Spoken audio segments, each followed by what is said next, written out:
Hello students, welcome you all on our e-learning platform of GS College of Commerce, Wardha.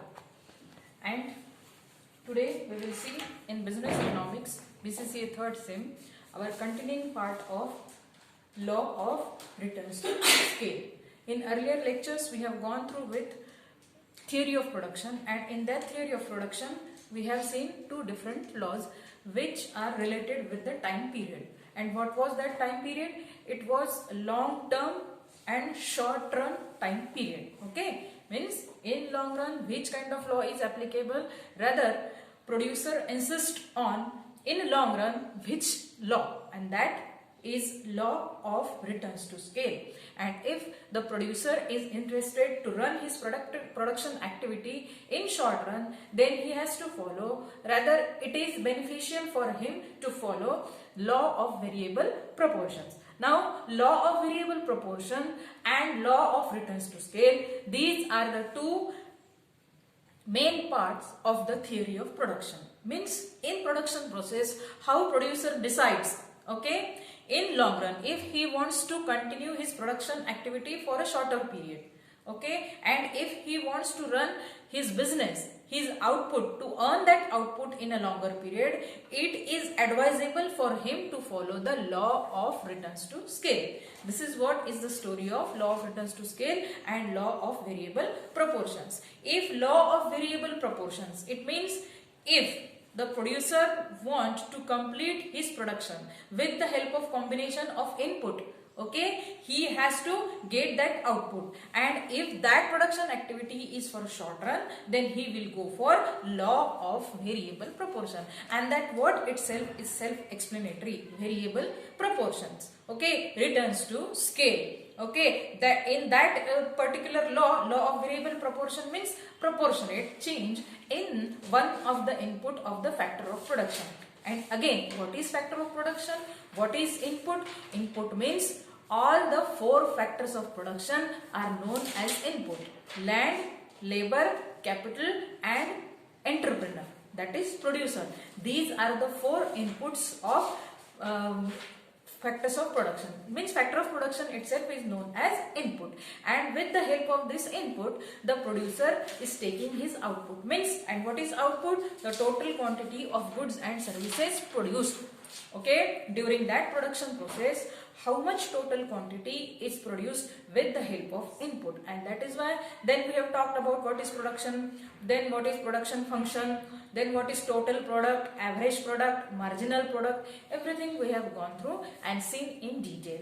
Now in today's lecture, in today's session, what we will see is scale of production, or what is economies of scale and what is diseconomies of scale. Now returns to scale means, first of all you need to understand scale. Scale means what? Means the volume of the production. Whether a consumer, whether a producer is producing his goods, okay, in large size or in small size, okay. It means what? If a producer wants to install, if he want to erect a plant, it means what? In the production process, of course when there is a manufacturing unit, when a producer wants to manufacture something, in the manufacturing process, in the production process, he has to consider each and every cost, okay, and then he decides whether a large scale of production, whether a small scale of production. It means whether he is producing the goods in a small scale or in a large scale. That is what is exactly scale of production. So what is scale of production? Before understanding economies or diseconomies of scale, in short you need to understand what is scale of production. Scale means volume, the size of the production. What is scale? Scale means volume or a size of the production, size of the output. So scale of production means size or a volume of a production unit of a firm or industry. That firm or a industry is owned by a producer, okay, he is the owner, he is the entrepreneur for that production activity. So scale of production means size or volume of a production unit of a firm or an industry. Who is the owner of that firm or the producer of that industry, he will decide the size and volume of the production activity. This scale may be a large or a small scale. Again, what is that? The scale of production may be a small scale or a large scale. It differs with size of the firm. It differs where it differs. Of course, volume or a size itself means whether it is a small or a large scale of a productions. Now, various reasons behind this scale of production. Now, if a producer wants to establish a small scale unit or a large scale unit, it mainly depends on the factors of production. How it depends on factors of production? If a producer having a good amount of capital, he is having sufficient amount of money, it means he do not have any problem in raising the fund, in raising the capital for establishment of the industry, establishment of the firm, then he will construct a big plant size. Rather, he will take a long run kind of production activity. Whereas if resources are always scarce, that we are repeating since our first lecture of economics. That resource, so finance is the main resource, capital is the main resource, money is the main resource. So how much amount of money a producer is having, accordingly he is deciding the scale and size of his production activity. Okay, a producer, a person who wants to run a business activity, okay, he is interested in doing a business, he has having a commercial mind, but the resource and the main resource is finance and money, and if this is not sufficient and if that resource is scarce, then what he will do, he will start his business with a small scale unit with available money. Then that money, because he is not having more amount of money, he will open a small scale unit. He will have a small scale of production unit, small scale of industry, and then further he will continue his production activity depending upon the amount of earning he is getting from that activity. Okay, if he is having good profit, if he is earning more profit, then he will expand. Okay, the expansion will be with when that small scale unit maybe get converted into long or large scale unit. It means what? The plant size will be increased, more labor, labor and capital will be employed, so that the same person can enjoy more profit or more earnings. Correct? So now we will see various reasons behind the scale of production. Now, economical. Okay, although now what this point exactly wants to say? If economical, in what sense? See, although the activities means the process for opening a small scale unit and the process for opening a small scale unit, both will be same. Okay, he need land.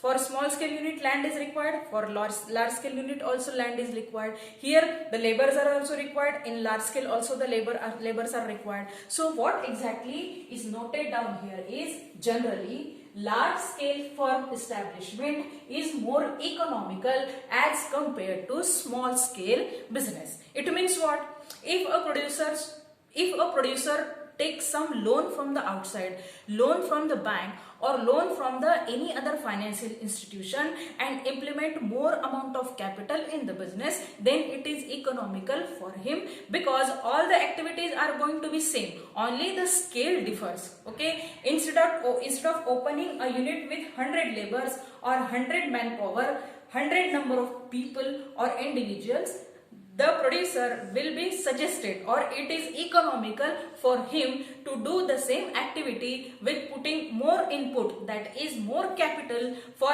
his erection of the plant. What he needs? He just need a more capital, and that can help him by taking the loan or taking increasing his finance by some other way. It means what? Here this point says, if a producer open his production activity, open a large scale unit instead of small scale, then it is economical for him only. He can save the money in that scale of production. So generally large scale firm establishment is more economical compared to small scale. Only erection, that is setup, when he has to do a setup of a plant, erection of a plant, that differs. Okay, so second is desire for large profit. Okay, although the unit opened by a producer is a small scale unit or it is a large scale unit. Okay, only one desire behind it is to earn the profit and to maximize his profit. So desire of a profit, that point is remains to be same for small scale unit and large scale unit, but it is advisable if a producer is engaging himself in a production activity, so instead of opening a small unit, he may open a large scale unit which is economical from his point of view only. So desire for profit is same in both the cases, in small scale production volume, small scale unit, or in a large scale unit. Then willingness of rendering reputation and goodwill. Obviously, who is not interested in gaining the reputation and goodwill? If you are in the you want to be in the competitors list, if you want to establish yourself a famous entrepreneur or a person like Tata, Ambani, Birla, anybody, so for that, willingness of rendering reputation and goodwill, every producer wants the same. Okay, two main motives behind that: to earn maximum profit, and with the earning of maximum profit, to earn reputation and goodwill in the market. Okay, sometimes the producers want to be a monopoly. Okay, monopoly means in the next unit we are going to see that he wants to be a single seller in the market so that there would not be any competitor. That situation arises, but there are so many reasons behind that. We will not go into that, but right now, willingness of rendering reputation and goodwill. Then last is desire to remain in competition in the market. It means what? Okay, once you are a producer, there is a tag behind you, a producer, a manufacturer. Okay, then that cannot be changed or removed easily. Okay, so to continue that profession, okay, to be in the same line, the desire to remain competitors in the market. Once you are in that, then it will be continued. Maybe earlier you are running a small scale unit, you will convert that small scale into large scale. Okay, by the time you are earning higher profits, you have gained name and fame, goodwill and reputation in the market. So you always want, there is a desire in you that you will be in the list of competitors in the market, and one day you will establish yourself as a famous producer or a manufacturer. Okay, that is what is a scale of production. Now we will come to economies of scale. Now what is this economies of scale? Just now again I have explained you in brief what is the law of returns to scale or what is law of variable proportion. Now again, increasing returns to scale is a result of economies of scale. In law of returns to scale, we have seen three stages. Okay, after making a combination. And what is the difference in law of variable proportion and law of returns to scale?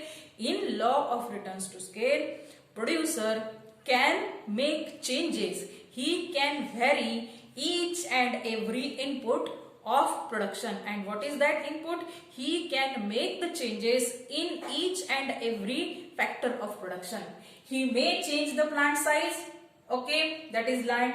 Labor, he can increase the number of labor. Okay, then he can make changes in the capital. He can bring more amount of money in the business. Okay, so all the factors of production, all the input, okay, the units of input can be changed in the law of returns to scale, and these changes are reflected, or rather there are three stages in the law of returns to scale. And when we talk about the first stage, what is that first stage? Increasing returns to scale.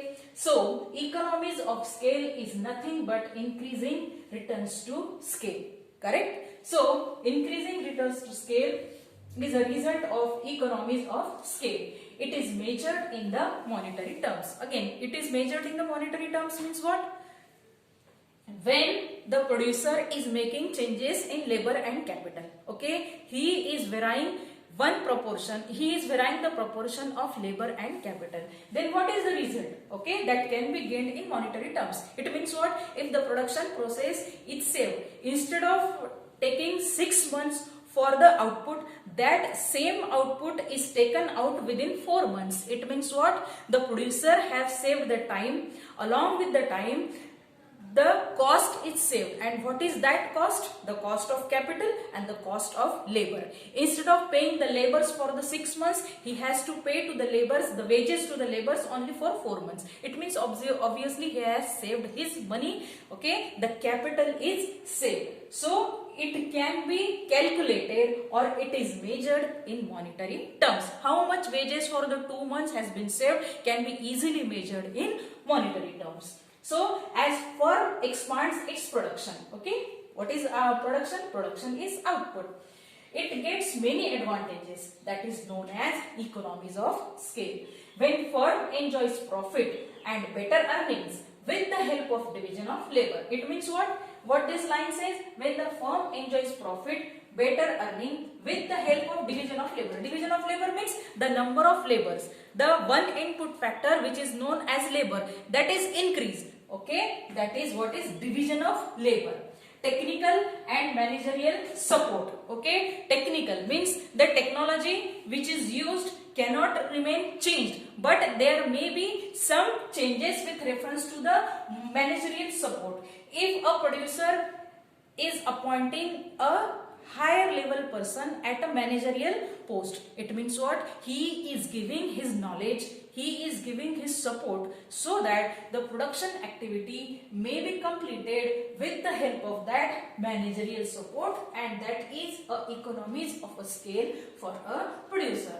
And further expansion in the long run.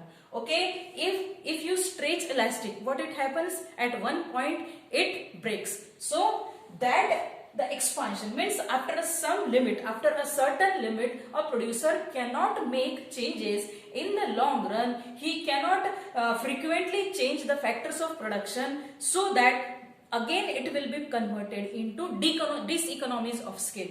And what is this diseconomies of scale? Diseconomies of scale is nothing else but putting himself, a producer will put himself in loss. Okay, that diseconomies. Economies means profit, a good earning, but diseconomies means scale, loss for the producer. Diseconomies of scale. So these economies of scale is again divided in increasing economies of scale and decreasing diseconomies of scale. And again it has been divided into internal economies, external economies, here also internal economies and external economies.